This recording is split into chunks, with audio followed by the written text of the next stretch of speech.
서해안은 강한 바람이 불겠고 물결도 높게 일겠습니다. 전남 남해안과 영남권 동해안은 오늘 밤까지, 충남 서해안과 전라 서해안은 내일 오전까지, 그리고 제주도는 내일 늦은 오후까지 최대 순간 풍속이 초속 20m에 이르는 강한 바람이 불겠습니다. KBS 1라디오 저녁종합뉴스 아나운서 태희경, 남현종이었습니다.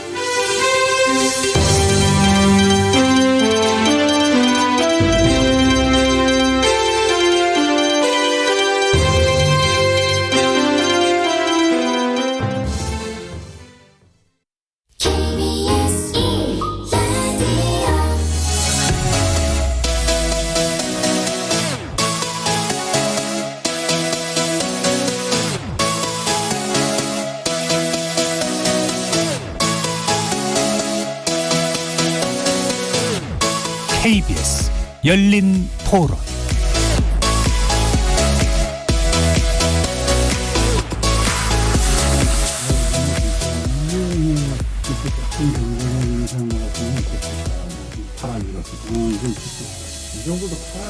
안녕하십니까. KBS 열린 토론 정준희입니다.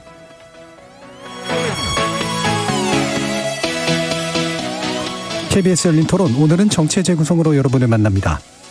영빈관 신축을 둘러싼 논란이 일자 윤석열 대통령이 백지화를 공표했지만 여야 공방은 여전합니다.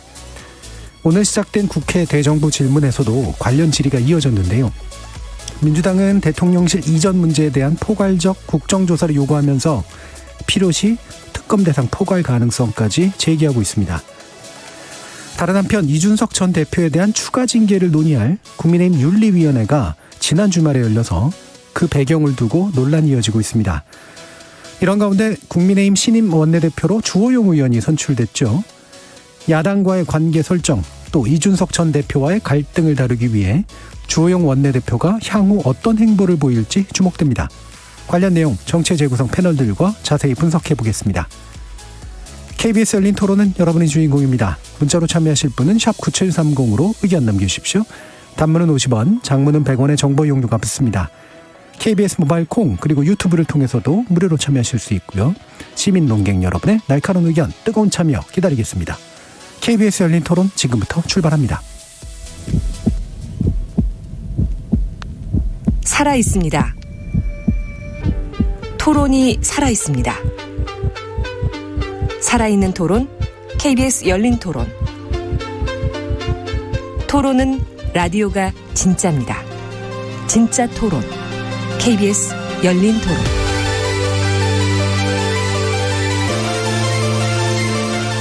저희 열린 토론 시작과 함께 잠시 차질이 있었는데요. 청취자 여러분들의 양해를 부탁드립니다. 정치를 보는 색다른 시선, 정치의 재구성 함께해 주시는 네 분의 논객 소개해드립니다. 국민의힘 혁신위원이시죠. 전남 순천 당협위원장 천하람 변호사 나오셨습니다. 네, 전남 순천의 천하람입니다. 하헌기 전 더불어민주당 상근부대변인 나오셨습니다. 예, 안녕하세요. 하헌기입니다. 김준우 변호사 함께하셨습니다. 네, 안녕하세요. 김준우 변호사입니다. 최수영 시사평론가 자리해 주셨습니다. 안녕하세요. 최수영입니다. 자, 일단 영빈관 관련 논란 문제를 먼저 좀 다뤄볼까 하는데요.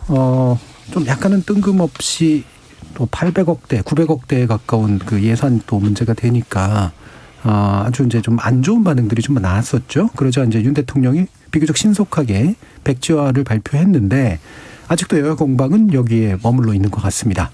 이와 같은 그 사정에 대한 입장부터 여야 먼저 들어볼 텐데요. 하헌기 부대변인 어떻게 보시나요? 예, 전 이 부분에 대해서는 지금 너무 오버할 필요는 없다고는 생각을 하는데 결과적으로는 약속을 어긴 것이지 않겠습니까? 예. 처음에 이제 대통령실 이전 비용이 한 496억 정도 든다고 호언장담을 했는데 어쨌든 지금 훨씬 더 들게 되는 게 이제 밝혀진 것이고 거기에 대한 변명으로 이게 대통령실 이전 비용이랑 다른 거다 이런 식으로 얘기를 하는데 사실 그런 식으로 호도하면 안 되는 거거든요. 네. 그래서 실제로는 영빈관을 안 짓는다고 했다가 결국 스리슬쩍 예산에 이제 끼워 넣고 이러면 이게 진짜 양두구육이 되는 겁니다. 자기가 했던 말이랑 하는 행동이랑 다르면 양두구육이 되는 건데 이 과정에서 변명이나 해명이나 이런 걸 보면 뭐 수석들도 몰랐다 이런 식으로 얘기를 합니다. 예. 여당도 몰랐다는 투로 얘기를 하고 있는 것이고 그러면 이게 대체 어떻게 되는 일인지 국민들 입장에서는 황당할 수밖에 없지 않겠습니까? 그래서 저는 이 부분에 대해서는 최소한의 유감 표명 정도는 하는 게 맞지 않을까 싶습니다. 그러니까 있는 그대로 저간의 사정들을 밝히고 왜냐면은 필요하면 영빈관 새로 지을 수도 있는 문제거든요. 근데 지을 때 짓더라도 이 국민들한테 제대로 된 설명을 하고 여야 협조를 받아서 그렇게 해야 되는 문제라고 생각을 합니다. 그렇게 안 돌아가는 부분에 대해서는 국민들한테 납득할 수 있는 설명을 해줘야 거기에 음모론이 안 끼어듭니다. 예. 음모론이란 것 자체가 뭐 어디 선동하는 사람들이 그냥 악의적으로만 하는 게 아니고요. 정보량이 부족하면은 그게 납득이 안 될 때 그 인지의 구멍에 상상력으로 채워 넣다 보니까 납득할 수 있는 스토리를 만들다 보니까 생기는 게 음모론이지 않겠습니까? 그래서 정부에서 이런 부분에 대해서는 명확한 설명을 하는 게 중요하다 그렇게 생각합니다. 예, 일단 뭐 이제 영빈관 가지고 그 사안만 가지고 얘기는 하는 건 좀 무서운 일이고 이게 큰 틀에서 보면 결국은 용산 대통령실 이전과 연쇄적으로 나타나는 그 예. 과도한 비용들이 이제 발생하고 있는 이 문제인데 과연 누가 어떤 식으로 이걸 결정하고 있는 것이냐 이 부분에 대한 의문을 제기하고 계세요. 그럼 유감 표명이라고 하셨는데 네. 유감 표명의 수준도 있을 테고 주체도 있을 테고 핵심 내용도 있을 거 아니에요. 네. 어떤 정도가 필요하다고 보세요? 저는 이렇게 생각합니다. 이를테면은 지금 나오는 걸로 치면 경호처에 지금 책임을 떠넘기고 있는 것처럼 얘기를 하는데 네. 경호처에서 독자적으로 기재부랑 뭐 협상을 통해서 예산을 책정했다라는 게 제가 생각했을 때 납득이 안 되고요. 그러면 어떤 이유로 인해서 대통령실에서 의사결정을 하는 과정이 있었을 것 네. 아니겠습니까? 그 의사결정을 하는 과정에서 어떠한 판단이 있어가지고 이런 결과가 나왔는지에 대한 설명을 해야 되는 것이고 그 과정에서 누락된 부분이 분명히 있지 않습니까? 이게 사실은 야당 의원이 예산 심사하는 과정에서 지금 사실 적발된 건데 그렇게 안 됐으면 그냥 스리슬쩍 넘어갔을 거라고 사람들이 생각하고 있지 않습니까? 그래서 그 부분에 대해서 사실은 대통령실 이전했을 때 영빈관 없이 그냥 가려고 했으나 막상 실무적인 차원에서 진행을 해보니까 이러이러한 면에서 필요했었다. 근데 내가 이런 부분에 대해서 제대로 된 설명을 못했다. 부족했다. 그래서 내가 지금 비판을 받고 철회를 했지만 앞으로 이런 부분에서 신경을 쓰겠다라는 정도만 얘기를 해도 사실은 더 이상 비판하기가 조금 애매하잖아요. 영빈관 짓는 문제 가지고 뭐 그래서 갑론을박할 것도 아니고 사실 그렇습니다. 이게 윤석열 대통령 혼자만 쓰는 게 아니고 한번 지으면 계속 쓰는 문제 아니겠습니까? 네. 그래서 납득할 수 있는 설명이 필요한데 이걸 자꾸 덮고 해명을 안 하고 이렇게 하는 문제에서 쓸데없는 노이즈가 자꾸 끼고 있다. 그렇게 생각을 합니다. 네, 결국 불투명성과 의사결정 구조 절차의 문제다. 자, 네. 그러면 여당의 입장은 어떤가요, 천하람 변호사님? 네, 우선 뭐 양두구육 이런 얘기 해주시니까 막 양두구육 얘기만 들어도 트라우마가 올 것 같습니다. 근데 양이세요, 아니면 잘 모르겠습니다. 제가 양인지 뭐 계곡인지는 그건 국민들이 판단하실 몫인 것 같고, 근데 우선 민주당에서 지금 하은기 대변인이 하시는 정도의 비판을 하시면 저희도 충분히 뭐 이해할 수 있는 네. 부분들이 있을 것 같은데. 자꾸 이제 김건희 여사를 이제 등장시켜가지고 김건희 여사의 과거 녹취록 발언을 끌고 네. 와서 결국 김건희 여사가 결정한 거 아니냐 이런 식으로 몰아가시는데 물론 그 녹취록이 있으니까 일반 국민들이 그렇게 떠올리시는 것까지 저희가 막을 수는 없습니다. 근데 나름대로 제1당이자 이제 직전까지 집권하셨던 민주당에서 그 이상의 어떤 논거 없이 이거 김건희 여사가 결정했을 거다라는 식의 그냥 아니면 말고 식의 얘기를 하시는 거는 저희 좀 안타깝게 생각하고요. 그 외에는 사실 이게 지금 가장 큰 문제는 마스터 플랜을 저희도 발표를 해야 됩니다. 그러니까 이전 비용에 이거 포함해낸다. 이건 솔직히 말장난 같은 얘기고요. 제가 봐도. 그러니까 이전 비용이라는 게 순수하게 이사 비용을 의미하는 거인 것 같습니다. 지금 예. 현재 쓰는 용례를 보면. 예. 근데 이사 비용은 그렇다 치고 그러면 그 이후에 우리가 그럼 용산을 전체적으로 이렇게 바꾸겠다라고 하는 마스터 플랜이 있고 그 마스터 플랜에 따라서 우리가 비용이 얼마가 들 거다라는 얘기가 나오고 그중에 하나로서 영빈관이 나와야 이게 국민들도 아 그래 그럼 총 이 정도 돈이 드는구나 그럼 이런 거를 하려고 하는구나 라는 걸 이해를 하실 수 있을 텐데 그런 과정이 다 생략되고 그냥 예산안에 끼워 넣었다가 이게 뭐 예산안에 뭐 이런 게 돼 있어 이렇게 되면은 국민들이 이걸 납득을 못 하시는 거거든요. 네. 그래서 저도 아무튼 이 제일 필요한 거는 전체적인 마스터 플랜을 국민들께 설명드리는 게 제일 필요하다고 보고요.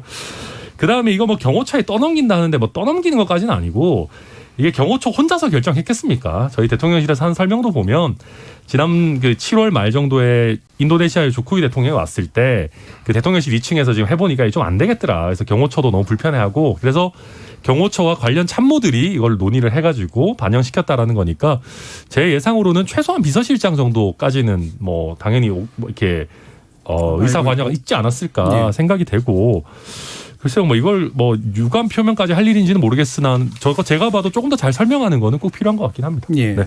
이 예산 작성의 주체는 누군가요, 지금 이 부분? 대통령실이니까 비서실장이 총 책임자라고 봐야 되겠죠. 총무비서관이 총무비서관이 했을 거야 하고 보고를 했겠죠. 예. 최승현 평론가님 말씀 주시죠. 네, 그러니까 저는 이제 그 뭐 이 절차 프로세스의 문제에 대해서는 저도 뭐 비판받아 마땅하고 여기에 대해서 뭐 논박의 여지가 없다고 생각합니다. 사실 저는 영빈관 행사를 많이 해봤어요. 예. 그래서 많이는 아니고 한 서너 번 제가 가봤는데 솔직히 이게 87년 체제의 산물이거든요. 노태우 대통령 때 영빈관 춘추관을 지었어요. 예. 그러니까 벌써 이제 한 35년 이제 지나서 낡기도 하고 그다음에 해보면은 사실 우리 대한민국의 정체성이 잘 드러나냐 이것도 없어요. 그러니까 공간이 굉장히 웅장하고 이렇게 이렇게 뭐랄까 이렇게 커 보이지만 실제로 들여다보면 그냥 그 뭐 진짜 공간의 재구성이 좀 필요하다. 정체 재구성도 필요하지만 공간의 재구성도 좀 필요하다는 생각이 드는 그런 공간이어서 그래서 탁현민 전 의전 비서관도 그 얘기를 했을 거예요. 사실 뜯어다 보면 구민회관 수준이다라는 얘기를 했긴 했으니까 충분히 만약 이거를 뭐 사용하겠다. 그러니까 논박 그러니까 왜 청와대 이전해서 그다음에 뭐 왜 그걸 활용한다 그랬는데 안 했냐 이런 논란을 떠나서 그 공간만 놓고 본다면 사실은 조금 손볼 필요는 있어요. 그래서 대통령께서 김은혜 홍보수석을 통해 밝힌 게 대통령실의 자산이 아닌 국가의 미래 자산으로 국격에 걸맞는 행사 공간을 마련하고자 했으나 취지가 전달이 안 됐다 이런 이제 맥락이었는데 그래서 저는 이제 그런 점은 이해가 되는데 그럼에도 불구하고 900억대에 가까운 예산을 국유재산관리기금 예산에 쓱 넣어가지고 야당 의원이 자료를 공개하지 않았으면 물론 이거는 당연히 공개됐을 겁니다. 그런데 이제 야당 의원이 그걸 자료 요구를 하면서 이제 알아낸 건데 그거를 사실 국민께 900억 원 예산을 그 정말 사전에 설명 없이 했다? 아니 대통령 월급이나 국무위원 월급 10% 반환하는 그런 노력을 하면서 왜 이거는 그렇게 쉽게 생각을 했습니까? 이 점은 좀 비판받아 마땅하는데 의도는 그러했지만 저는 그럼에도 불구하고 지금 우리가 처한 여러 가지 국가적 상황을 봤을 때 과연 이 지금 대통령 입장에서는 우리가 쓰는 게 아니라 이게 미래 자산으로 쓰여진다라고 얘기해도 이게 과연 얼마나 설득력 있게 들릴까. 특히나 이제 지금 대통령께서 영빈관 활용 사실 영빈관 1년에 10번 활용하지 않습니다. 그러니까 솔직히 말씀드리면은 필요할 때마다 호텔 임대해서 외국 정상들 호텔에 묵으니까 그 호텔 임대 사용해도 되고 영빈관 약간 리모델링해서 사용해도 됩니다. 그런데 이렇게 했다는 것은 저는 어쨌든 그러니까 대통령실과 그리고 오늘 지금 답변을 보니까 총리가 몰랐다 그러는데 사실은 모를 수 있어요. 국무회의 의결에서 대통령이 이제 제가 그랬지만 이 900억 대해서 총리가 다 모를 수는 있어요. 그럼에도 불구하고 뭔가 유기적이지 못하고 뭔가 치밀하지 못하고 900억 원대 국유재산관리기금법이 예산 안에 이게 들어가 있는지도 아무도 일부 수석도 모르고 장관도 모르고 총리도 몰랐다. 설명하기 어려운 대목입니다. 그래서 저는 이런 실수가 이게 지금 그런 얘기가 납득이 안 되다 보니까 그렇잖아요. 아까 말씀하신 대로 뭔가 제대로 합리적인 설명과 어떤 설득력 있는 그 얘기가 해명이 나오지 못하면 그다음에는 뒤에 뭐가 있는 거 아니야라는 음모론이 그건 당연히 이제 기승을 부리기 때문에 이 점에 대해서는 민주당이 어떻게 공세를 펼친다. 민주당도 공세가 좀 과도한 측면이 있는데 어쨌든 이 부분은 그러니까 내려놨어도 그럼 앞으로 종합적인 아까 천 변호사 말씀 잘하셨는데 그럼 앞으로 청와대 이전에서 용산에 왔고 앞으로 그럼 어떤 식으로 관저까지 포함해서 어떤 식으로 이걸 우리가 국민께 다 돌려드리고 또 우리 앞으로 어떻게 국가의 미래 자산으로 뭘 운용하겠다 청사진 밝히는 거 필요해 보입니다. 그러지 않으면 건건이 논란이 생길 수 있어요. 김준우 변호사님. 그러니까 예전에 노무현 대통령이 뭐 이거저거 지을 때 나 쓰려고 하는 게 아니라 끄트머리에 해서 그 다음 대통령부터 쓰게 되는 공간을 짓고 뭐 이런 적이 있었던 걸로 저는 기억하는데 그러니까 실제로 이제 영빈관을 새로 짓는다는 거를 동의하더라도 그리고 이걸 지금 당장 시작해야 해도 뭐 윤석열 대통령 몇 번 쓰지 못하는 걸 동의한다 하더라도 그러면 1년에 800억을 당장 예산을 하는 게 아니라 제가 볼 때는 설계 공모전을 공개적으로 해서 좀 이렇게 국격과 여러 가지 그 어느 위치와 지형에 맞는 것부터 차분차분 해야 되는 거거든요. 이게 무슨 뭐 도로 닦듯이 이렇게 하는 그런 공사가 아니란 말이죠. 그러니까 저 참 이해가 안 가는 거예요. 뭐가 이렇게 급한가. 이제 어쨌든 지금 짓는 타이밍 자체에 대해서도 뭐 조선일보나 동아일보에서도 한결같이 이건 좀 비판을 하고 있기 때문에 비판의 십자포는 뭐 저까지는 안 보태도 될 것 같습니다. 그러면 두 가지가 저는 이제 궁금한 건데 하나는 다행이다. 하루 만에 이렇게 철회할 줄 알다니. 저는 그게 되게 다행이라고 예. 생각해요. 그래서 누가 그것을 판단했는지는 모르겠지만 예를 들면 그게 뭐 당에서 비대위원들이 최근에 이제 언론인 출신이거나 뭐 이런 분들이 좀 많이 나와서 이게 진짜 국민 여론에 안 좋을 겁니다라고 얘기가 들어간 건지 아니면 홍보 라인을 강화했으니까 대통령실에서 그게 됐는 건지는 잘 모르겠지만 어쨌든 여론에 좋지 않은 추이를 느끼고 바로 철회한 것은 저는 잘했다라고 생각하거든요. 근데 권성동 의원 최근 얘기 들어보면 뭔가 이번엔 안 하지만 계속 밀어붙이겠다라는 또 약간의 태도 차이가 있어서 그 부분 관련해서 조금 더 말끔하게 대통령실에서 해명할 필요가 있을 것 같다는 거고요.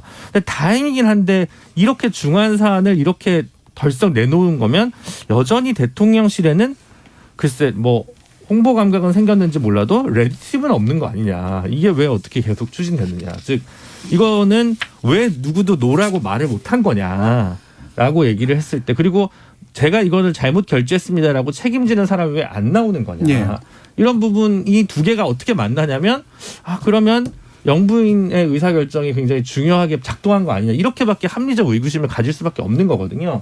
왜냐하면 이제 멀쩡하게 추진하지 않은 사람이 나와서 사과할 수는 없는 거 아니겠습니까? 그러니까 이런 부분들이 여전히 그 배우자 리스크를 대통령실에서 계속 안고 있는 부분이 있다라는 거고요. 그 다음으로 이 이전 비용은 순수 이사 비용 뭐 몇백억이었고 그 뒤에 합참 이전 비용부터 해가지고 지금 방송사별로 집계를 막 하고 있습니다. 뭐 JTBC에서는 1,600억이라 그러고 뭐 SBS에서 1,600억이라 그랬나요? JTBC는 뭐 2,800억이라 그랬나요? 그러니까 언론사마다 집계하는 방식이 조금씩 다른 것 같은데 아마 이 문제는 결국은 다소 졸속적으로 이전한 용산 이전 문제와 관련해서 결과적으로 총 비용이 얼마가 들었느냐. 예. 가 이제 나중에 결국 집계가 될 거고 그거는 올해 가을에 끝나는 게 절대 아닐 거라고 생각합니다. 그러다 보면 이 문제는 계속해서 발목을 잡을 거기 때문에 천하람 변호사님 말씀대로 그럼 앞으로 더 들어갈 비용에 대해서 계속해서 투명하고 클린하게 계속 소통하는 노력을 대통령실에서 경주해야 될 거다라는 생각이 듭니다. 예. 그럼 일단 다시 또 정리를 해보면 워낙 이 논점이 많아가지고요. 근데 저는 의문이 드는 게 그러니까 흔히 이제 또 일부 언론에서 이제 뭐 사용된 용어가 이제 저도 좋아하는 용어는 아닙니다만 간보기 성향이 너무 강하다 이런 식으로 한 게 너무 많았다 이렇게 얘기하시는 분들도 있고요. 아까 이제 숨겼다라는 이제 또 표현을 쓰셨잖아요. 적발됐다. 이게 이제 간보기로 내놔도 좀 이상하고 숨겼다면 더 문제고. 저는 외로 모르는 사람이 더 많다는 것도 좀 의아하거든요. 그러니까 이게 이런 안들이 나오면 이 안이 또 규모가 적은 예산이 아니라 지금까지 뭐 이전 비용 가지고 수많은 논란들이 있었는데 이게 드러나는 순간 분명히 문제가 될 것을 몰랐다면 그것도 또 심각한 문제고. 그래서 이게 도대체 정말로 애초에 의도와 의사결정 구조가 뭔지 사실 잘 파악이 안 되는 게 제일 문제인 것 같거든요. 어떠세요? 저는 무슨. 아니 근데 간을 봤다고 하기에는요. 예산안에 넣었어요. 간을 본 게 아닙니다. 이거는 이미 그러니까 대통령실 입장에서는 확정된 안을 만들어가지고 국회에 공을 던지는 거예요. 그러니까 완전히 공을 던져버리는데 이걸 가지고 간을 봤다고 할 수는 없습니다. 네. 간 봤다는 건 제가 봤을 때 말이 안 되는 것 같고 숨겼다라는 거는 파묻은 거는 있겠죠. 파묻었다라는 표현까지는 그럴 수 있는데 공개된 예산안에 넣은 거를 숨겼다라고 할 수는 없습니다. 물론 이제 우리 국회가 열심히 예산안을 안 보기 때문에 누구 하나 못 보고 넘어갈 거라고 기대를 했을지 모르겠지만 그거는 말이 안 되는 얘기입니다. 아무리 그래도 특히 대통령실과 직접적으로 관련된 예산안은 누구라도 봅니다. 예. 그럼 저는 이걸 쭉 해보면 내부적으로 이거는 경호처 내지는 우리 행사하는데 필요하고 꼭 필요한 예산이니까 이거는 뭐 큰 문제 없지 않을까라고 의사결정을 했다라고밖에 저는 이해는 안 됩니다. 말씀하시죠. 아무튼 근데 그게 이제 그리고 지금 대통령실에서 흘러나오는 보도들을 보면 아까도 말씀하셨지만 대통령실 안에서도 이게 널리 공유된 사실은 아닌 걸로 보이거든요.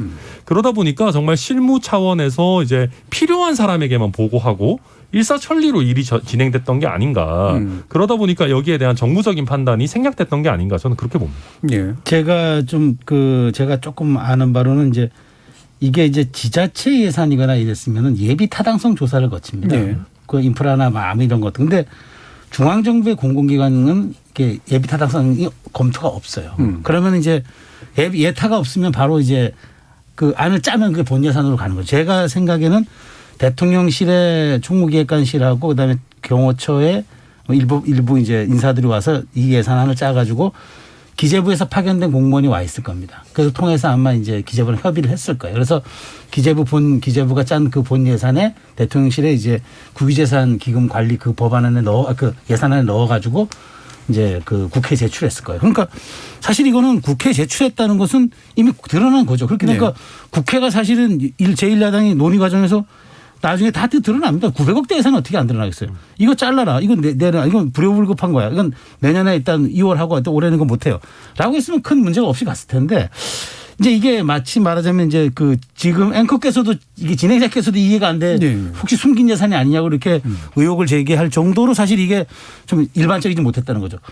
9억 원 예산도 아니고 900원대 예산이 그리고 이제 몰랐다고 하는 사람들이 너무 많으니까 그럼 도대체 이 보고를 어디까지 한 거냐. 그러면 이게 그렇게 급한 예산이라고 해서 썼어도 최소한 뭐 실장은 알았어야 되는데 근데 저는 오늘 여러 가지 언론을 보면은 일부 수석이 몰랐다 그래서 저는 이를테면 그럴 수는 있어요. 뭐 전혀 관계없는 수석, 외교안보 수석이 이건 모를 수도 있죠. 네. 그래서 그렇기 때문에 저는 이제 이 문제를 과도하게 확산하면은 어쨌든 음모론적으로 보는 시각이 있을 수는 있으나 그러나 자세히 900원대 예산이 편성되는 과정들을 놓고 보면은 빠르게 하고 예비 타당성이 생략이 되고 등등등 이런 과정들 거치고 자 자세한 건 국회에서 어차피 그 뭐 증액이 되든 가백이 되든 할 테니까 일단 태워서 보내자라고 했는데 그것을 다수가 아닌 최결제 라인에 있는 극소수만 알아서 그 기재부 예산에 탑재시킨 것 아닌가 저는 그렇게 생각이 드는 거죠. 네. 이게 공약이었잖아요. 영빈관을 안 짓겠다는 게 공약이었어요. 그러니까 다른 예산 같으면은 모르겠습니다. 뭐 자기들이 그렇게 판단을 해서 그냥 넘겼다라고 할 수 있는데 생각보다 예산안 꼼꼼히 봐요. 국회에서. 그럼 보좌관 단위까지 가도 예산안 다 돌거든요.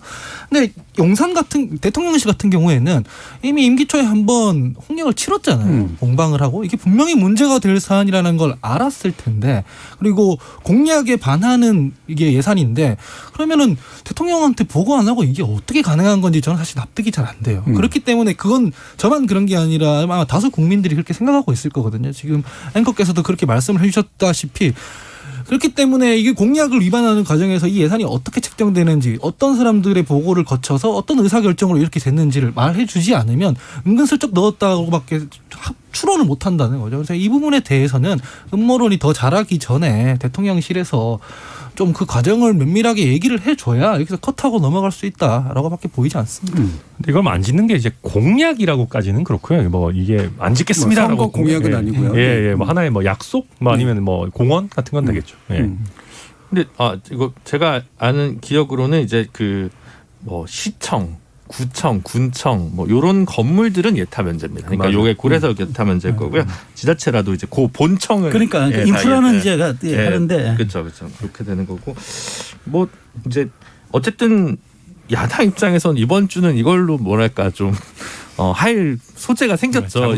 이거 그리고 뭐 사실 그 전에도 이전 비용 관련해서 뭐 다른 부처 예산이 전용됐니 이용됐니 뭐 이게 논란이 있기 때문에 사실은 그 부분은 또 국민적 약속이나 예산 범위와 관련해서 공방이 있기 때문에 뭐 영빈관 문제를 떠나서 기타 대통령실 이전 비용 전반과 관련해서 정치적 공방은 이번이 뭐 정기국회이기 때문에 그 부분은 또 불가피한 부분이 있는 것 같습니다. 예.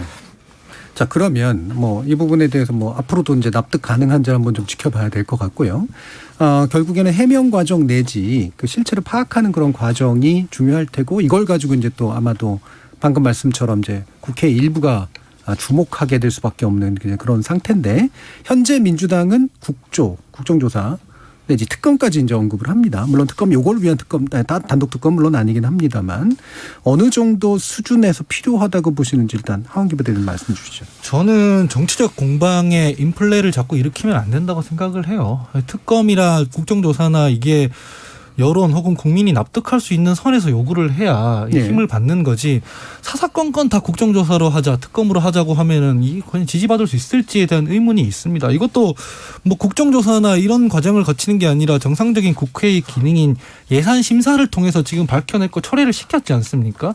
그래서 지금 10월쯤에 오면 이제 국감도 있고 그 위에 예산 심사 기간 계속 있는데 그걸 일단 있는 기능을 먼저 활용을 해서 견제하고 감시를 하는 게 먼저다라고 생각을 해요.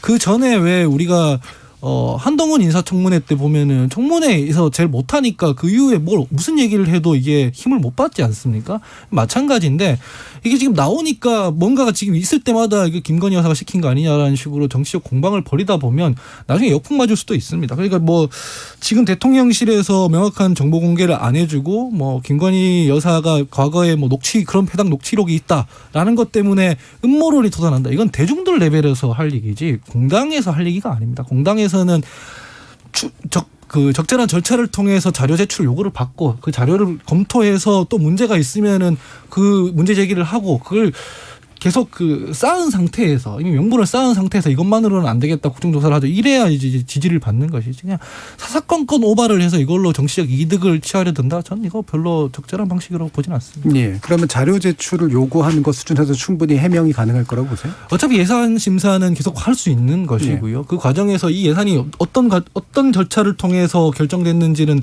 정상적인 국정감사나 상임위 과정에서도 요구할 수 있는 것입니다. 그럼에도 불구하고 뭔가 제출이 안 되고 덮는 게 많다.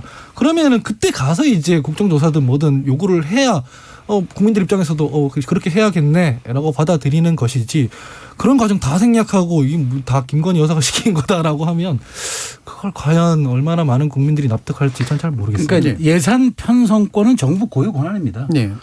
근데 그 정부 고유 권한에 대해서 국정감사하겠다는 게 그게 앞뒤가 안 맞는 얘기잖아요. 거기에서 엄청난 문제가 발생했다. 그러니까 저는 이렇게 하면 될 것 같아요. 기재부 예산 담당자를 불러서 조사하면 됩니다. 이 예산의 요구자가 누구고 어떻게 해서 탑재가 됐고 예산 편성의 근거는 어떠한지 왜 900억대 가까운 예산 비용이 산출됐는지 항목은 뭔지 조목조목 따져 물으면 되죠. 그래가지고 거기서 기재부 담당자 전 모르고요. 대통령실에 갖다 꽂았어요. 라고 하면 그때 문제가 되는 거죠. 그러니까 이게 앞뒤가 다 바뀌어가지고 처음서부터 국정조사 특검하자. 그러니까 지금 사실 정치 인플레를 초래한다 그랬는데 오히려 민주당이 손해예요. 그러면은 이 사람들은 매사가 그냥 뭐 자기 정치적인 어떤 능력이 안 되니까 매사가 특검하고 국정조사를 그냥 도돌이표 노래 반복하듯이 이게 계속 불러 제끼는 그 수준밖에 안 되는 정당인가라는 국민적 인식을 줄 수가 있죠. 저는 기재부 예산 담당자 국장급 정도 불러서 자세히 캐물으면 저는 답이 나올 거라고 봐요. 예, 그러니까 그러니까 사안에 맞는 적당한 칼을 이제 그렇죠. 써야 된다는 그런 우도하게 할 수 말씀이세요. 없었어요. 예, 전반적으로. 아니, 지금 뭐 보도로 다뤄지고 있지는 않은데 이를테면은 대통령 관저 같은 경우에도 그 외교부 공간 뭐 이전하는 문제에서 또 자꾸 밀리다 보니까 한 23억 정도 더 든다 이런 얘기들이 나오고 있어요. 이거는 네. 뭐냐면 국정조사나 이런 걸 통해서 되는 게 아니라 국회의 정상적인 그냥 통상적인 감시 기능을 통해서 알아내는 거거든요. 이런 걸 통해서 충분히 쌓일 만큼 쌓이고 나서 그래도 해소가 안 될 때 요구하는 게 국정조사지 지금 하는 건 제가 봤을 때 오버라고 생각을 합니다. 예, 김준우 교수님. 네, 그러니까 뭐 정치는 말의 힘이고, 근데 말이 너무 인플레가 하원기 부대변인 말씀하셨듯이 심하면 이 힘이 사라지고 그렇지 않아도 저희가 지금 정치 실종을 개탄하고 있는데 이런 식의 과도한 레토릭은 오히려 정말 중요할 때 힘을 모을 때 좀 이렇게 못 모으는 것 같습니다. 저는 사실은 한동훈 장관 탄핵건 검토한다는 요구도 좀 그렇게 보이거든요. 그러니까 가진 게 말밖에 없으면 말을 막 하면 되는 게 아니라 말을 아껴서 좀 선택과 집중을 해야 되지 않나라는 생각을 좀 많이 하고요. 예. 그런 면에서 좀 민주당도 자꾸 야당이니까 더 세게 하는 게 아니라 그 템포를 호흡을 잘 골라가면서 그 말을 잘 썼으면 좋겠다는 예. 제안을 드리고 예, 싶습니다. 뭐 비단 최근 민주당만의 문제가 아니라 사실은 인플레이션은 꽤 오래 지속되온 문제였던 것 같아요. 저희가 그래서 망했죠. 예, 예. 왜냐하면은 저희가 야당할 때 저희가 비판해도 국민들이 거들떠도 안 보세요. 그러니까 그렇지 않습니까? 그리고 또 그 말의 수준이라는 게 뭐 툭하면 탄핵 막 이런 얘기 나오고 이러니까 이제 어지간한 얘기를 해가지고는 국민들이나 언론이 헷갈리는 거예요. 이게 진짜 문제가 있어서 이렇게까지 세게 네. 얘기하냐? 아니면 더 나아가서는 진짜 이걸 할 의지는 있는데 하는 얘기인가? 라는 게 이제 이른바 블러핑을 하는 거냐. 그렇죠. 헷갈리기 시작하면은 말씀하셨지만 말의 힘이 굉장히 없어지는 거거든요. 그러니까 지금 이제 민주당에서 꺼낸 국정조사나 특검 카드에서 특검은 애당초 저는 그냥 하는 얘기라고 생각하고 국정조사는 저는 우리나라 국회가 조금 더 어떻게 보면 적극적으로 행사해도 되는 권한이라고 생각합니다. 예. 뭐만 하면 자꾸 수사기관에 맡기고 이러는 것보다 오히려 국회가 직접 가지고 있는 권한을 행사해서 국민들에게 생중계되는 상황에서 뭔가 시원하게 어떤 답이 나오고 이런 것들이 좀 더 있었으면 저는 좋겠다 생각하고 있는데 문제는 지금 너무 국감이랑 붙어 있어요. 그래서 아까 최소영 평론가님 잘 얘기해 주셨듯이 국감 때 그냥 증인으로 불러가지고 어차피 대통령 비서실장 나올 거고 기재부 담당자 나올 거니까 물어보면 돼요. 그래서 이게 국감 시즌이랑 떨어져 있었다면 저는 뭐 할 수는 있는 정도의 얘기라고 생각하는데 너무 붙어 있다 보니까 그냥 하나의 정치적 레토릭처럼 소비되고 지나갈 것 같다. 저는 그렇게 봅니다. 예. 뭐 이 부분에 있어서 큰 의견 차이는 있어 보이지 않고요. 대체로 뭐 부합하는 이야기들인 것였던 것 같습니다. 자, 그러면 이제 근본적인 문제하고 또 연관이 돼 있고 또 최근 나온 이제 그 예산 관련 논의하고도 좀 연관이 돼 있어서요. 크게 아마 두 가지 문제인 것 같은데 과연 이를테면 이제 용산 이전 이후 계속해서 이제 뭔가가 덧대어지는 예산들에 대해서 이 정부가 어떤 말 그대로 그랜드 플랜을 가지고 있는 거냐, 그리고 적극적으로 돌파할 의지 같은 것들이 좀 있는 것이냐, 과연 예산이 얼마나 들어갈 것이냐에 대한 우려까지 포함해서요. 거기다가 예산의 우선순위에 관련된 부분인데 이를테면 이제 복지를 민간 주도한다. 뭐 사실 뭐 이 부분하고 직접 연계성은 좀 없어 보이긴 합니다만 돈을 여기에는 좀 펑펑 쓰고 저기에는 너무 아껴 쓰고 이런 식의 좀 너무 우선주의 차이가 좀 심하지 않느냐라고 하는 그런 이야기들을 놓고 한번 이야기를 나눠보죠. 이 부분 김준우 변호사님 먼저 좀 말씀하세요. 네, 뭐 아직 뭐 더 뚜렷하게 확실치는 않습니다만 이제 보편 복지보다는 선택적으로 계층벽에 맞춘 맞춤형 복지를 하겠다라는 이제 기조가 하나가 있는 것 같고, 다른 하나는 이제 민간 주도라는 거는 글쎄요 뭐 지자체 같은 데서 사회 서비스원을 만들었는데 이게 다시 민간에서 좀 할 수 있도록 활로를 열어주겠다라는 의미로 저는 이해가 되는데 뭐 거기에 대해서도 좀 이야기할 게 많겠습니다만 일단은 뭐 그럴 수 있다고 생각합니다. 필요에 따라서 정책에 따라서 한정된 예산에 따라서 그리고 복지의 성격에 따라서 어떤 건 보편 복지로 가고 어떤 건 맞춤형 복지로 갈 수 있는데 문제는 이제 뭐 최근에 뭐 지난번에도 한번 이 방송에서 얘기 드린 것 같습니다. 뭐 공공임대, 뭐 영구임대, 국민임대 뭐 이런 거 관련한 예산도 뭐 5조 7천억인가 삭감을 했고, 그러니까 조금 가장 취약계층 그리고 뭐 차상위 계층까지 이렇게 좀 포괄할 수 있는 주요 정책들, 기존에 있는 정책들에 대해서 예산을 삭감하고 자신들이 이제 공약을 지키기 위해서 거기에 이제 예산을 조금 넣고 그렇게 가다 보니까, 그리고 또 긴축을 하고 부채를 줄인다고 하면서 이제 국가 부채의 규모를 좀 줄인다고 하면서 또 세금을 깎아주고, 그러니까 이게 거의 환상적인 불가능한 도전하고 있는 것 같아서 이게 도대체 어떻게 그림을 그리고 있는지를 솔직히 이게 좀 의문입니다. 그래서 차라리 이제 감세가 어렵다라고 얘기를 하든가 아니면 긴축이 어렵다라고 얘기를 하든가 이렇게 조금 정리가 필요할 것 같거든요. 국가 공무원 숫자가 늘어났습니다. 국가 공무원도 늘어났고 국가 전체 규모가 늘어났기 때문에 일정 부분 아무리 긴축을 하려고 해도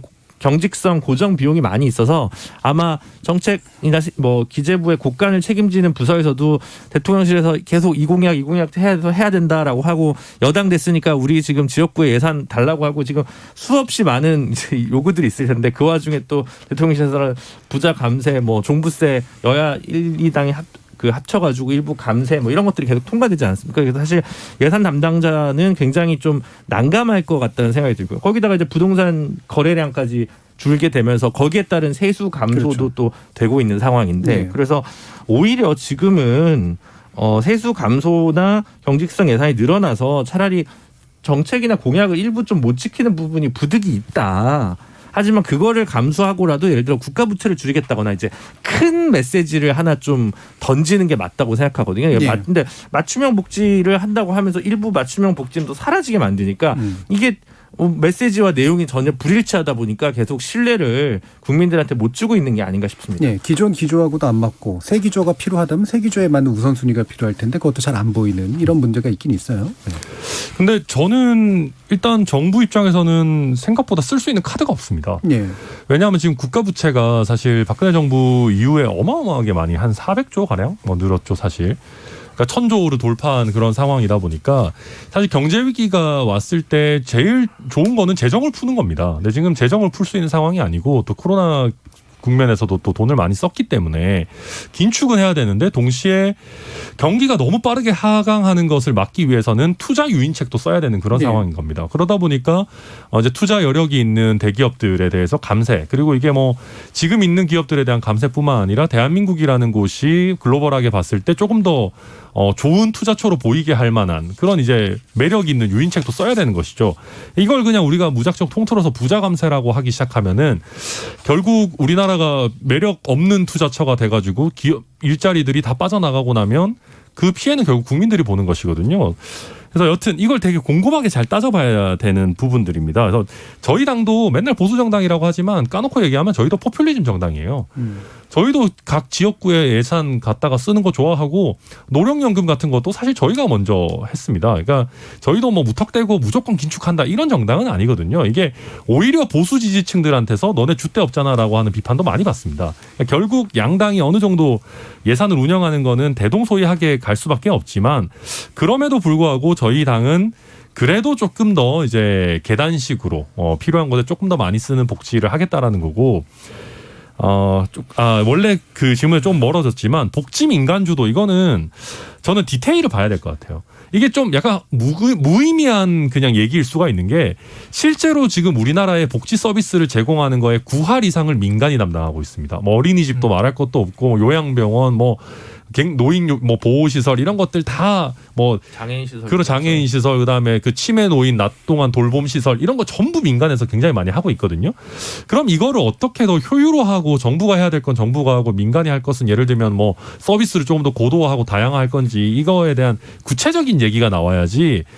민간 주도로 하겠다? 지금도 민간 주도를 하고 있어요. 그러니까 이게 얼마나 제대로 된 내실 있는 얘기가 나오는지는 좀 더 지켜봐야 됩니다. 예, 제가 복지 민간 주도 부분은 직접 연관성 없어 보인다라고 얘기한 게 이게 복지 민간 주도 한다고 정부가 돈을 들 쓰는 것도 반드시 또 아니거든요. 그렇죠. 돈이 그걸로 투입될 가능성도 있는 거기 때문에. 그러니까 중요한 건 이제 이게 복지 문제로 대표되는 이제 이 기조가 뭐고 우선순위가 뭔데 왜 갑자기 또 예산을 펑펑 쓰는 또 딴 데가 나오는가. 그렇죠. 영빈은 이제 굉장히 안 좋은 거죠. 이거죠. 네. 불일치에 대한 문제 때문에 그런 거죠. 혹시 정부는 여기에선 아끼고 저기엔 펑펑 쓰니까 당신들 너무 이중적인 거 아니야? 근데 얘기하는데 이게 엄밀히 따지면 민영화라고 보기엔 좀 어렵고요. 그러니까 이제 좀 말하자면 이제 정부가 최종 책임은 다 지는데 다만 이게 이제 좀 정밀하게 복지가 좀 이루어지는 걸로 가야 되겠다. 그러니까 지금 여러 가지 산지사방에 흩어져 있는 복지 시스템도 좀 통합시켜서 누수가 되는 게 없도록 하고 북유럽의 아주 국가들도 실제로 서비스를 받으려면은 보편복지 속에서도 좀 차등화된 복지를 받는 건 일정 비용을 부담하고 하니까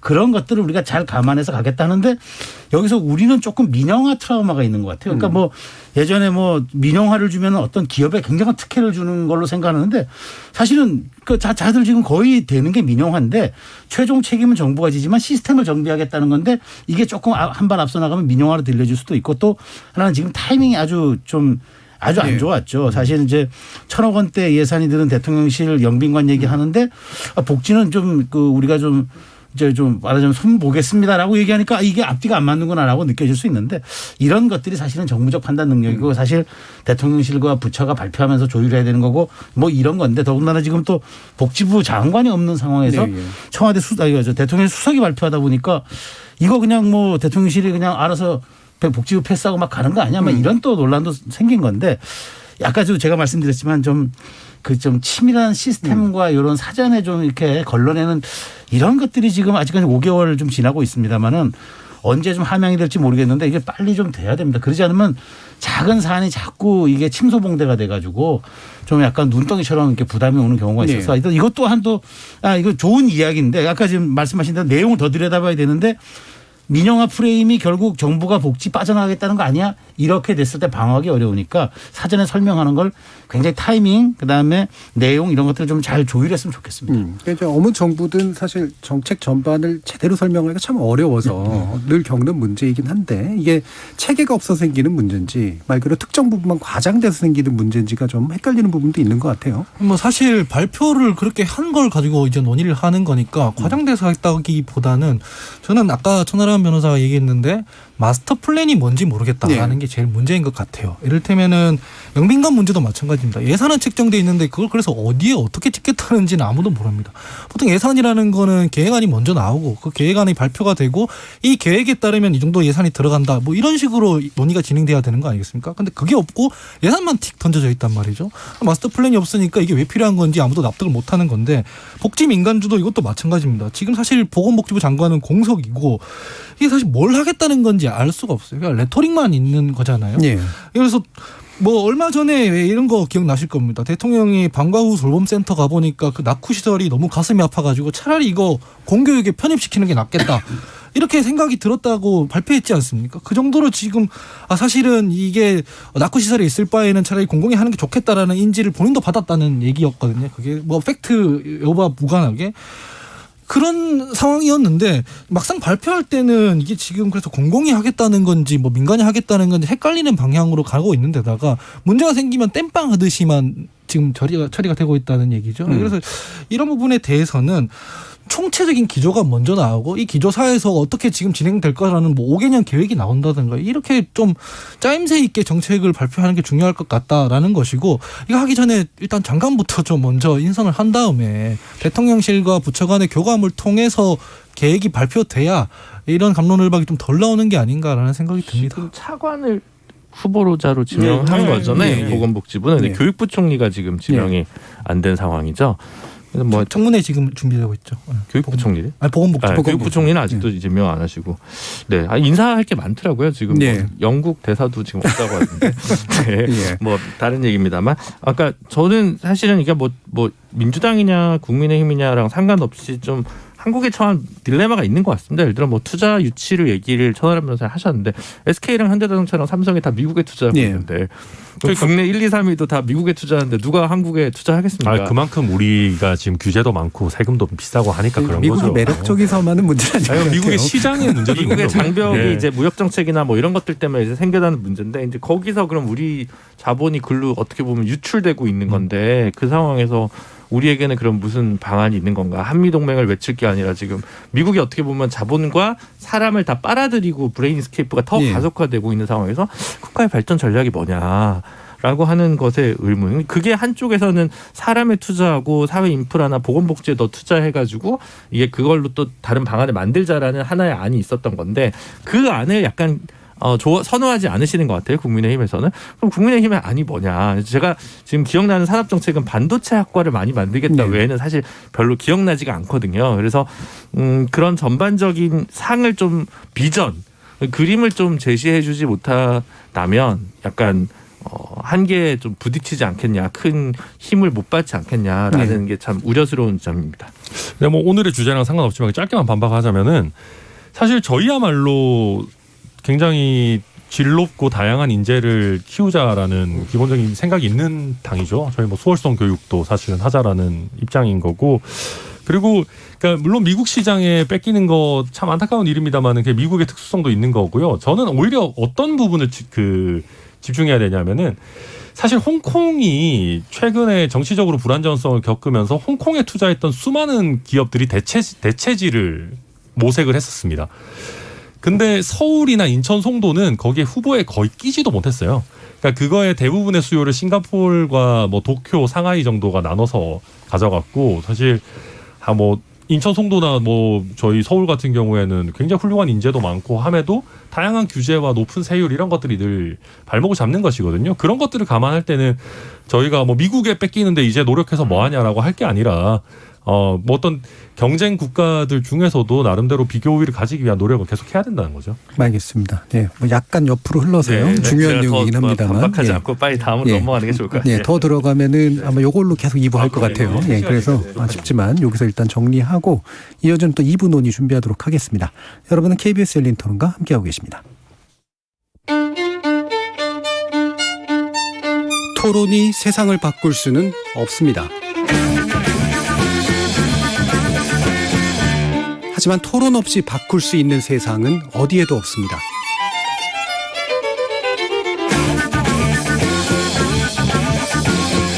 세상의 선한 변화를 갈망하는 당신. 정답이 아니라 질문의 힘을 믿는 당신. 우리 KBS 열린 토론에서 만납시다.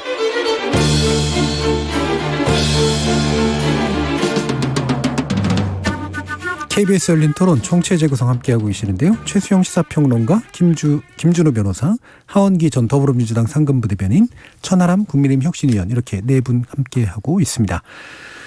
자, 지금 원내대표, 국민의힘 원내대표가 이제 막 선출이 됐죠. 예, 원래는 추대 논의가 있었던 오선 주호영 의원이 결국은 이제 투표를 통해서 이제 선출되는 그런 상황에 왔는데요. 어떻게 보셨는지 일단 간단한 평가부터 들어볼까요? 최세영 평론가님. 네, 오늘 사실 좀 놀랐습니다. 사실 그 주호영 그러니까 지금 원내대표죠. 출마하겠다고 얘기를 해서 중진들이 접었을 때 저는 뭐 박수는 아니겠지만 표결을 해도 상당히 많은 표를 많은 표를 얻을 거라고 생각했고 이용호 의원은 더군다나 국민의힘이 착근된 지 얼마 안 되는 분이기 때문에 그냥 면피성 득표가 뭐 두 자릿수 안팎 정도만 얻지 않을까 싶었는데 42표를 얻었기 때문에 네. 주호영 원내대표라는 안정을 선택했지만 그러나 내심으로는 이렇게 당과 대통령실의 관계가 정립돼서는 안 된다라는 어떤 강한 의원들의 그 좀 요구가 반영된 것 같고 또 하나는 이렇게 42표가 나오게 되기까지는 친윤 그룹 내에서도 일정의 약간 권력 분화가 이루어지지 않았느냐. 그러니까 일사불란이라는 게 사라지는 것 아닌가 그런 예측이 들어서 앞으로 주호영 대표가 이끌 국민의힘이 어떻게 가야 할지는 좀 이제 앞으로 많은 숙제를 남긴 오늘 원내대표 선거였다고 저는 평가합니다. 예. 그러면 제가 잠깐만 더 추가해서 보면 이른바 윤심론이 일부 꺾인 거다라고 보세요? 아니면 그래도 여전히 작동한다? 일부 꺾인 거죠. 그러니까 그 오늘 저 정견 발표에서 윤심인지 권심인지 모르겠다라고 네. 일갈했던 것이 상당 부분 좀 그래도 좀 그 동의성이 있지 않았을까라는 생각이 듭니다. 예. 김재룡 변호사님. 그러니까 이제 이용호 의원이 40표가 넘게 나올 거라고 예상한 분은 없을 거고 네네. 이용호 의원도 예상을 못했을 거라고 그러게요. 저는 생각합니다. 그러니까 그렇다면 오히려 질문을 바꿔서 김학용, 윤재욱, 홍문표 의원은 왜 출마를 안 했냐. 그리고 거기를 누가 교통 정리를 했느냐. 예. 그것에 대한 어떤 반발 심리가 이용호 의원한테 좀 표로 간 거 아니냐. 저는 이렇게 좀 보이거든요. 그래서 그 표가 단일한 특정 윤핵관 중 일부 계파가 꼭 밀었다기보다는 여러 마음들이 모여서 이제 그런 반경향이 나타난 거여서 이게 청와대에 대한 반경향으로 해석할 수 있는 문제인지 그거라기보다는 당내에 좀 다양한 헤게모니 다툼 속에서 일어난 어떤 변동들이 좀 반영된 거라서 아마 두고두고 되게 실제 이게 어떤 뜻인지를 파악하기 제일 어려운 원내대표 선거 결과가 예. 아니게 될까 싶고 그래서 이게 어떤 함의를 갖는지는 잘 모르겠는데 갈등이 일단은 봉합에는 어느 정도 성공했지만 갈수록 봉합하기 더 힘들어질 것이다라는 전조를 보여준 게 아닌가 싶고요. 그래서 결국은 뭐 사법부가 나중에 또 어떻게 판단하고 이준석 대표의 갈등이 어떻게 해결되냐에 따라서 또 굉장히 변동이 달라지겠습니다만 지금 이제 수면 밑에 잠자고 있는 그 신주류 간의 어떤 싸움이 계속 물밑에서 치열하게 진행되고 있다. 그걸 좀 볼 수 있었다는 예. 생각이 들었습니다. 네. 저는 뭐 두 가지 층인데요. 이게 이준석 전 당대표가 만약에 그 신청한 가처분이 인용이 됐을 경우에 그래서 국민의힘이 만약에 정신을 차렸을 경우 그러면은 다시 주호영 원내대표가 이제 당대표 직무대행을 하게 되는 건가? 그래서 예. 돌아 비대위원장과 동등한 권한을 행사하게 되는 건가라는 생각을 잠깐 했고요. 그리고 옛날 생각이 났습니다. 예전에 민주당에서 이인영 당시 원내대표와 후보로 김태년 의원이 이제 출마했을 때 다들 김태년 의원이 되지 않을까 했었습니다. 왜냐하면 친문이었기 때문에. 근데 모두 예상을 깨고 이인영 의원이 원내대표가 되더라고요. 의원들이 말로 표현을 하지 않는데 이렇게 당시 청와대였죠. 근데 대통령이 거수기처럼 막 그 패권주의로 찍어 누르고 이렇게 하면 불만이 자꾸 쌓이기 마련이거든요. 그렇게 저는 해석을 했었어요. 이번에도 마찬가지인 것 같은데 막 초선 의원들이 막 앞으로 돌격 앞으로 해서 뭐 윤심을 반영하기 위해 막 그랬지만 사실 의원들이 지금 불만이 만만치 않구나 국민의힘에서도 그렇게 지금 느꼈습니다. 예. 자, 이제 세 분의 객관 평가가 있었으니까. 아니 뭐 일단 다들 돌고 돌아 이런 게 좀 너무 지겨웠던 것 같아요. 예. 저희 당에 보면 뭐 돌고 돌아 권성동 뭐 또 사실 주호영 의원도 사실 또 비대위원장 하시다가 또 돌고 돌아 원내대표 이런 느낌. 원내대표라고 부른 지도 얼마 안 됐습니다.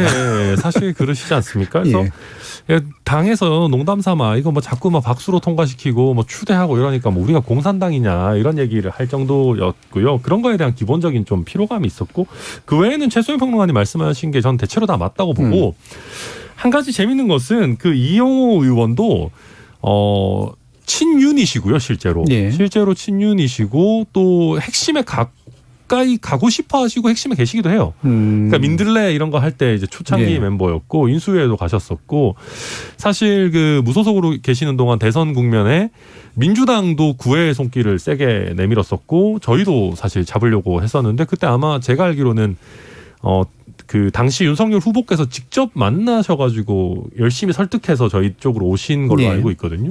그렇기 때문에 뭐 친윤의 분화다 뭐 이런 식으로 얘기할 수도 있지만 친윤이신 분들도 이용호 의원을 찍는 거에 그렇게 큰 부담을 느끼지 않았을 수 있습니다. 그러니까 뭐 이런 다양한 것들이 좀 고려가 된 것 같고 다만 저도 사실 많이 나오셔봐야 한 10대표 나오지 않겠나 했는데 함부로 남한테 조언하지 말아야겠다. 그런 생각을 다시 한번. 누구한테 조언하셨나요? 아니 뭐 아무한테 조언하지도 않았고 그냥 가끔 전화 옵니다. 제가 보는데 현역 의원들이 요즘 예. 감각이 어떤가 싶어서 예. 천하람 변호사한테 전화하는 장면 제가 몇 번 봤는데 예. 그래서 함부로 얘기하지 말아야 되겠다. 예. 네, 그런 생각을 다시 네. 한번. 문자 메시지 찍히진 않으셨죠? 아, 네, 알겠습니다. 통화한 것만 들키셨고.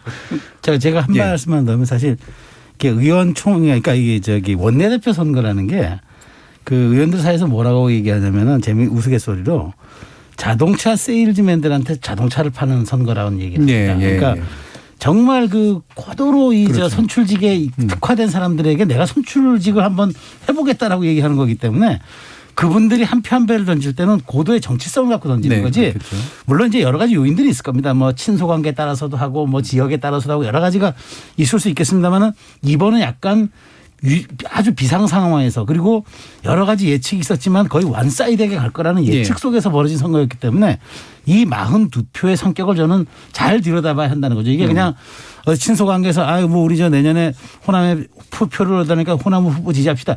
뭐 이렇게 호사가들이 판단하는 선에서 나온 게 아니기 때문에 주호영 원대가 이제 이걸 어떻게 그러니까 그런 어떤 신호와 그다음에 방향성과 이런 여러 가지 현실을 조합해내서 가느냐 굉장히 어려울 수도 있다고 저는 생각해요. 네. 그러니까 원내대표에 당선됐거나 또는 표를 많이 얻었다고 해서 인기 짱이거나 네. 뭐 신망이 두텁거나 이런 건 그런 건 아니라는 아니라는 거죠. 네. 예. 각자 욕망들을 어떻게 재조합해냈냐. 그렇죠. 이 부분에서 이제 묘한 역학이 만들어진 것 같은데 이용호 의원은 보니까 이변이 아니라는 다소 겸손하지 않아 보이는 듯한 그런 말씀을 하셔서 약간 의외이긴 했는데 희망이라는 표현도 좀 쓰셨고요. 이용호 의원의 개인기는 어느 정도 좀 작동했다고 보세요. 저는 저는 그렇게 크지는 않았을 거라고 네. 봅니다. 그러니까 이제 당에 오신 지 얼마 안 됐고 그 인수위에서 만났던 아까 뭐 제가 말씀드렸던 민들레 뭐 이런 분들 조금 그런 건 있겠습니다만은 오히려 그걸 통해서 좀 가지치기를 하셨을 수는 있을 거예요. 네. 사실 윤핵관의 분화라고 얘기하는 게 사실 뭐 장제원 의원 쪽에서 좀 도움을 준 거 아니냐 이런 얘기도 당내에서 일부 있고 뭐 그런 거는 있겠지만 그게 순수한 의미의 개인기라고 할 만한 것인지는 저는 잘 모르겠습니다. 네. 예. 비슷한 맥락에서 또 말씀을 주셨고요. 자, 그러면 또 이제 궁금해지는 지점이 결국은 원내대표는 다른 원내대표와의 또 상성도 굉장히 중요한 문제 아니겠습니까? 결국 이 부분이 이제 원내 정치의 굉장히 핵심이 되는 영역인데, 자, 하원기 부대변인 보시기에 박홍근 원내대표하고 잘 하실 것 같은가요? 저는 사실 잘 모르겠습니다. 뭐 조영 원내대표뿐만이 아니라 저희 당도 마찬가지인데 이게 지금 다 각 당이 자기들 문제로 너무 어수선하다 보니까 원내대표 간에 이게 조율이 되는 문제인지 잘 모르겠어요. 사실상 월수금 당대표 뭐 최고위원 회의 하면은 당대표 메시지가 제일 크게 나가고 그걸 기존으로 이제 밑에서 원내대표 혹은 원내수석 단이 이제 협상에 들어가는 것인데 하다 보면 맨날 정쟁만 하는데 원내대표들 간에 이게 협상이 되는지를 잘 모르겠어요. 그래서 저는 지지난주부터 꾸준히 말씀을 드린 게 영수회담이든 뭐든 큰 줄거리를 먼저 정리를 좀 해줘야 밑에서 실무를 할 수 있는 거 아니냐. 지금 뭐 당대표는 이를테면 저희 당 비판이 되겠습니다만 당대표는 뭐 민생 얘기를 하는데 최고위원들은 김건희 여사 특검하자 이러면은 한쪽에선 칼 들고 있고 한쪽에서는 지금 손 내밀고 있는데 이게 협치가 될 리가 없지 않습니까? 그게 무슨 전술적으로 그게 뭐 옳니 그러니 할 문제가 아니라 어차피 정치다 사람이 하는 일이기 때문에 그런 완급 조절을 하면서 가야 되는 거거든요. 그래서 조영 원내대표가 지금 아마 합리적인 분으로 저는 알고 있기 때문에 당 자체가 이거를 국민의힘도 좀 정리를 해야 되고 그다음에 민주당도 그 부분에 대해서는 이제 이 지금 사실 몇 주째 반복된다라고 저희가 표현을 하지만 사실 대선 때부터 지금 거의 1년 가까이 반복되고 있는 겁니다. 서로 정리를 좀 하고 가야 된다라는 생각이 듭니다. 그래서 저는 원내대표의 개인기보다는 지금 각 당 지도부가 정리가 좀 돼야 된다. 전망합니다. 저는 이제 물론 이제 체급은 좀 다릅니다만 작년 하반기에 송영길 이준석 대표 간의 묘한 적대적 공생관계를 떠올리면서 성과를 내기 위해 양자가 별도로 여야가 합의할 수 없는 부분, 합의할 수 있는 비예산적 사안과 관련해서 새로운 합의를 도출할 수 있다고도 생각합니다. 네. 지금 국회 정개특위가 열리고 있는데 보통 정개특위는 1소위, 2소위를 나오면 선거구 획정과 공직선거법의 그 선거 국회의원 선출 방식과 관련된 걸 예를 들어 1소위로 하면 나머지 뭐 유권자 표현의 자유나 기타 뭐 관련된 부분 2소위로 하는데 이번에는 그게 아니고 그 국회 선진화와 관련된 부분이 1소위로 되어 있습니다. 그래서 이 부분은 사실 예산적인 부분도 아니고 그렇다고 전부 대통령실에서 바로 딱 건드리기도 되게 애매한 문제이기 때문에 어떻게 보면 원내대표들끼리 국회 선진화 소비에서 얘기되는 부분을 올 가을에 겨울 연말에 조금 일부라도 좀 통과시키면서 이제 정개특위 성과도 만들고 약간 원내대표들이 약간 우리 이런 거 했다. 그러니까 송영길, 이준석 그 대선 직전에 피선거권 18세 낮추는 걸 하지 않았습니까? 그러니까 그런 식의 어떤 접근들도 고민하고 계시지 않을까. 혹은 고민할 수 있다라는 좀 아이디어를 드리고 싶습니다. 예. 네, 뭐 그랬으면 좋겠는데 그게 잘 될지 모르겠습니다. 지금 뭐 당 상황이. 근데 그거는 저는 그 주호영, 박홍근 두 분을 위해서도 꼭 필요하다고 생각합니다. 사실 두 분 다 그러니까 꽤 여의도에서 당연히 잔뼈가 굵으신 분이고 당내에서는 그립이 있으신 분들이지만 냉정하게 말해서 일반 국민들에 대한 인지도 그렇게 높지 않습니다. 예. 그렇다면은 이분들도 원내대표를 하시면서 어떤 공생관계를 통해 가지고 뭔가 어떤 자기만의 브랜드를 만드는 계기로 삼으시면 너무 좋겠죠. 근데 지금 그게 그렇게 여의치 않은 상황일 수 있고 오히려 주호영 원내대표는 오늘 그 수락 연설 같은 거에서도 얘기했지만은 이준석 대표와의 송사 문제를 마무리하는 거가 일단 지금 급선무이기 때문에 네. 야당을 쳐다보기 전에 사실 여당 내 야당을 어떻게 보면 좀 이렇게 갈무리해야 되는 그런 어려운 과제를 맡고 있고 박홍근 원내대표 같은 경우는 보면 지금 당내에 지지층도 그렇고 최고위원도 그렇고 당내 의원들도 그렇고 강경한 분들이 일색이에요. 그래서 본인이 합리적인 어떤 스탠스를 취하기가 당분간은 저는 쉽지 않고 더더욱이나 이재명 대표가 사법 리스크를 겪는 동안에는 아무튼 양쪽 다 여러모로 어려울 거라고 생각하고 있습니다. 예. 저는 이제 그 뭐 다들 전망을 폭넓게 주셨으니까 좀 변수를 하나 좀 말씀드린다면 주호영 원내대표가 이제 그 9월 안으로 이제 예상되는 혹은 가처분 결과 이런 게 따라서 이제 말하자면 기각이 되어 가지고 우리 정진석 비대위가 순항하는 상황이 된다 그러면은 아마 역할이 크게 없을 거예요. 역할이 크게 없이 정기국회 그다음에 이런 등등 이제 주어진 현안에만 이제 해서 이제 정말 관리형 원내대표가 돼서 갈 텐데 문제는 만일 그때 또 한 번 인용이 돼서 그럼 이제 더 이상 비대위 못 하잖아요. 예. 그럼 이제 원톱이 돼 가지고 당을 이끌어가야 됩니다. 그러니까 사실상 이제 원내대표 겸 당대표 직무대행이 돼서 끌고 가야 돼요. 그럼 전 사정이 달라질 거라고. 예. 그러면 파트너가 이재명 대표가 됩니다. 지금 만일 원내대표로서 파트너가 된다 그러면은 지금 얘기한 박홍근 의원이지만 당의 임시적이지만 원톱이 된다 그러면은 이재명 대표와 그 파트너가 되거든요. 그러면 상황이 달라지기 때문에 저는 중진협의체 가동이라든가 이런 좀 우리가 좀 상상할 수 있는 정치 영역을 조금 더 크게 뛰어넘는 쪽으로 좀 담대하게 저는 딜이 이루어질 것도 되고 여야 협치도 이루어질 것으로 봐요. 그런데 역할이 제한적이 되어서 박홍근 원내대표와 협상을 하는 그런 상황이 된다 그러면은 저는 크게 지금 현 스탠스에 달라질 건 없겠지만 만일 본인의 위치가 달라진다. 파트너가 이재명 대표가 된다. 저는 이러면은 그때부터는 왜냐하면 협치가 굉장히 자기에게는 필수 불가결한 상황이 될 수밖에 없기 때문에 저는 완전히 달라져요. 그래서 저는 9월 말이 지나야지 비로소 주호영 원내대표의 향후 어떤 그 보폭에 대한 평가를 좀 하지 않겠는가. 예. 저는 그렇게 생각합니다. 그리고 지금 잔여 임기를 치우기로 좀 돼 그래서 있는 내년 거죠. 4월까지는 하죠. 예. 그러니까 만약에 원내대표 역할로만 충실하다면 별거 없이 그냥 별거 없이 관리형으로 갈 거라고 거고. 보고요. 예. 혹시라도 이제 비대위원장에 준하는 어떤 직무를 하게 되면 상당한 파트너가 뭔가가 이재명 일어날 수 대표가 있다. 되는 거니까요. 그렇게 보셨네요. 자, 그래서 그 부분은 이제 또 이제 우리 지금 얘기해야 될 것의 핵심인데 뭐 가처분 관련된 얘기도 계속 나옵니다만 뭐 이 부분은 결국 예상의 영역이라서요. 오히려 더 궁금한 건 윤리위입니다. 좀 심상치 않아 보이는 게 대통령 순방 기간에 급하게 열리는 듯한 모습이고요. 흘러나오는 이야기로 이제 최악의 위원장의 이제 표현도 좀 약간 세 보이고 또 게다가 이제 비대위원장과 윤리위원 사이에 일정한 커뮤니케이션 한 듯한 흔적들도 나오고 막 이러면서 이게 이렇게 정말 사실은 많은 분들이 이거 하면 더 큰일 난다 뭐 이런 식의 또 하십니다만 징계가 이루어질 수도 있겠다라는 그런 예상이 나오잖아요. 어떠세요, 손으로 변호사님? 네, 징계 특히 그 징계 중에서도 최고 수위인 제명을 향해서 달려가고 있는 그런 모양새입니다. 지금 이제 정진석 비대위원장과 유상범 의원의 문자 메시지가 공개가 됐는데 하필 그것도 또 접는 휴대폰이더라고요. 왜 이렇게 자꾸 접는 휴대폰들을 왜 잘 접어두시지 않고 자꾸 펼치시는지 위아래인지 양옆인지 모르겠습니다. 네, 어쨌거나 뭐 물론 유상범 의원이 사퇴는 했습니다마는 이게 이제 8월 13일에 뭐 주고받은 문자 메시지다 이렇게 뭐 정진석 비대위원장은 해명은 했지만 그때 했다 해도 유상범 의원은 그때도 윤리위원회 부위원장이었고 또 저희 당의 법률지원단장이기도 하기 때문에 여전히 부적절하다는 비판을 피해갈 수는 없을 것 같습니다. 그리고 또 한 가지는 그 윤리위가 왜 굳이 28일에 예정된 회의가 아니라 어제 긴급 회의를 열었는지에 대해서는 뭐 특별한 설명을 내놓지 않고 있습니다. 이런 것들을 보면 이준석 대표에 대한 징계를 서둘러 가지고 그걸 가지고 어떤 여러 가지 시리즈로 이어지고 있는 가처분에서 뭔가 새로운 주장을 좀 덧붙이려고 하는 것이 아닌가. 아무래도 이준석 대표가 징계가 됐으니까 더 이상 소송을 할 수 있는 자격이 없다라고 하는 명분을 추가로 만들려고 하는 것 아닌가. 저는 뭐 이렇게 읽힙니다. 상당히 가능성 높게 보시는 거죠. 네, 그렇습니다. 예. 어떠세요?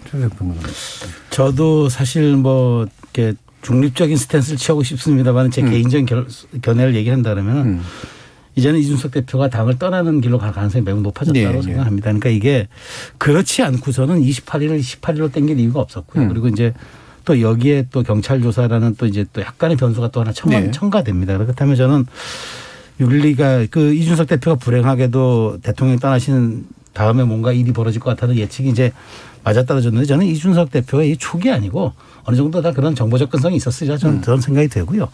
그렇다면 이제 이 선택이 어떤 걸 가져올 것이냐. 저는 사실 아까 좀 평론에서 하나 빠뜨렸습니다만은 뭐 굳이 말씀드리지 않아서 뺐습니다만은 18일의 윤리위 소집이 오늘의 원내대표 선거에도 일정 부분 영향을 줬던 것 같아요. 그러니까 그게 결국은 아주 큰 진폭은 아니더라도 어떤 형태로든 지금 국민의힘의 그 의원들에게 역할을 줬다. 그러니까 초재선의 각성이라든가 그다음에 이렇게 무리한 밀어붙이기식의 갈등 관리도 안 되는 상황에서 밀어붙이기식의 이런 것들이 반감이 좀 있었다. 그런 걸 고려한다 그러면은 사실 이제 이 윤리위 판단이 어떤 걸 내리든지 간에 이게 결론 저는 봉합의 길보다는 이제 겉으로는 봉합이 되겠지만 속으로는 더 깊은 내용으로 가서 어느 발화점이 있는 아주 큰 이슈가 한번 여권에 발생하거나 터지면은 그 다음에는 이거는 뭐 예측 불가능한 상황으로 갈 수도 있어서 사실 굳이 이렇게까지 그러니까 저는 이제 그런 생각은 들어요. 어차피 봉합이 안 되고 지금 이럴 거면 차라리 맞는 매 일찍 맞아가지고 지지율 조금 떨어지더라도 차라리 나중에 어떤 변수가 또 생길 수도 있으니 그때 복원해서 총선 준비하자라고 생각했을 것 같은데 글쎄 판단에 대한 평가는 뭐 저희들이 하는 게 아니라 국민들이 하는 거죠. 예.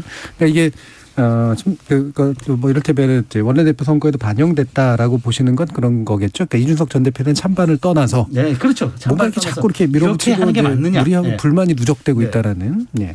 자, 하원기 부대변인. 저는 뭐 가처분은 인용될 것 같습니다. 왜냐면은 본질적으로 상황이 안 변했다고 생각을 하고요. 지난번 가처분 같은 경우에도 핵심은 그거였어요. 그 당원이 민주적 절차를 통해 선출한 당대표를 이렇게 반민주적인 방식으로 쫓아내는 게 맞느냐라는 건데 이걸 뭐 소부 입법하듯이 뭐 당원 개정했다고 해서 법원에서 판단이 달라질 것 같지는 않아요. 만약에 판단이 달라지면 법원에서 그런 판단을 내잖아요. 그럼 민주당도 똑같은 방식으로 할 수 있다는 게 됩니다.